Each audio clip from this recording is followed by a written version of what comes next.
Hello everyone, কেমন আছো তোমরা সবাই? আশা করি সবাই সুস্থ আছো, ভালো আছো। আমার নতুন একটা ভিডিওতে তোমাদেরকে অনেক অনেক স্বাগত। এখানে আমি তোমাদেরকে ল্যাকমি সিসি ক্রিম দিয়ে একটা মেকআপ লুক ক্রিয়েট করে দেখাবো।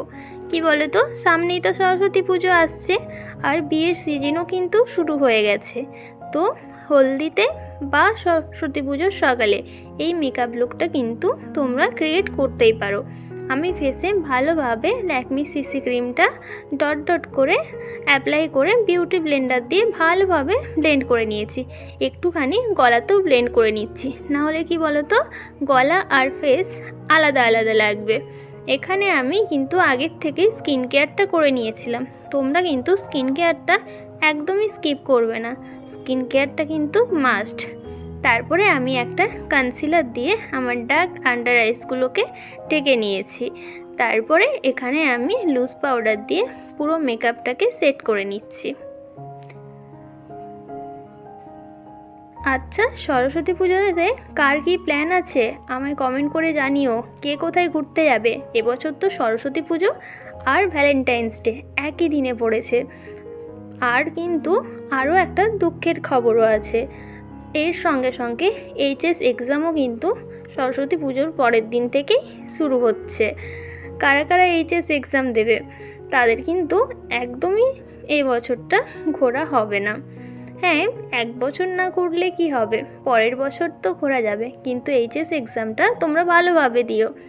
আমি তোমাদের সঙ্গে কথা বলার আগেই ভালোভাবে কিন্তু এখানে আমি আমার ডাবল চিনটা ভালোভাবে কেটে নিয়েছি, শেপ দিয়ে দিয়েছি আর কি।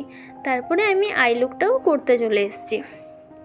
এই যে আমি আই লুকটা কিন্তু হালকার উপরে রাখলাম, বেশি হ্যাভি করব না, কারণ সরস্বতী পুজো বা হলদি, কারণ বিয়ের দিন ভালোভাবে সাজতে হবে রাত্রিতে। তো এটা হলদির লুকটা বা সরস্বতী পুজোর সকালে আই লুকটা কিন্তু সিম্পল রাখলেই আমার মনে হয় বেশি ভালো লাগবে।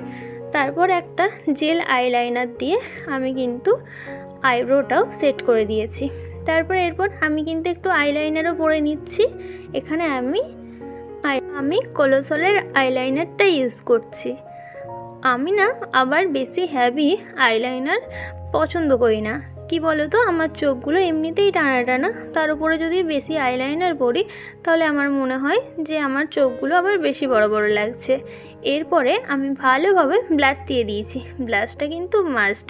তারপরে আমি ভালোভাবে ফিক্সার দিয়ে মেকআপটা সেটও করে নিয়েছি। দিনের বেলা মেকআপ লুক তো ফিক্সার দিয়ে না সেট করলে মেকআপটা গলে যাওয়ার বা কেকি হওয়ার ভয় থাকবে, তো সেটাও কিন্তু আমরা একদমই রিস্ক নেব না। তারপর এখানে আমি ভালোভাবে লিপস্টিকটাও পরে নিচ্ছি। রেড কালারের লিপস্টিক দিয়েছি। রেড শাড়ির সঙ্গে বা রেড ব্লাউজ যে কোনো কিছুর সঙ্গে রেডটা কিন্তু আমাদের বেশ ভালোই লাগে। তারপর আমি একটা টিপ পরে নিচ্ছি। দেখো এখনই কত সুন্দর লাগছে। কেমন লাগছে আমায় কমেন্ট করে কিন্তু জানাতে একদমই ভুলো না। এই যে আমি চুলটাও একটু স্টাইল করে বেঁধে আসছি। এই যে তারপর কিছু জুয়েলারি পরে নিচ্ছি। আমি এখানে গোল্ড জুয়েলারি দিয়ে তোমাদেরকে দেখাচ্ছি মেকআপ লুকটা। তোমরা কিন্তু গোল্ডেন বা সিলভার যে কোনো জুয়েলারি দিয়েই এটা কিন্তু পরতেই পারো। আমাকে কেমন লাগছে কমেন্ট করে একদমই কিন্তু জানাতে ভুলো না। আচ্ছা, আজ তাহলে আসি, দেখা হচ্ছে নেক্সট ভিডিওতে। ততক্ষণ সবাই ভালো থাকো, সুস্থ থাকো। Good bye.